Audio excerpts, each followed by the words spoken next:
Tunafahamu kwamba Yanga hapo kesho wanakwenda kucheza dhidi ya Coastal Union, hivyo Yanga tayari wametoa kikosi cha wachezaji ambao watakosekana kuelekea kwenye mchezo huo.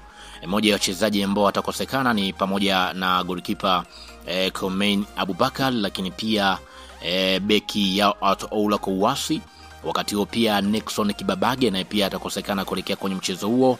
Azizi Andambwile naye pia atakosekana kuelekea kwenye mchezo huo, wakati huo pia Jonas Gerard Mkude naye pia atakosekana kuelekea kwenye mchezo huo, lakini pia Faridi Maliki Musa naye pia atakosekana kuelekea kwenye mchezo wa siku ya hapo kesho.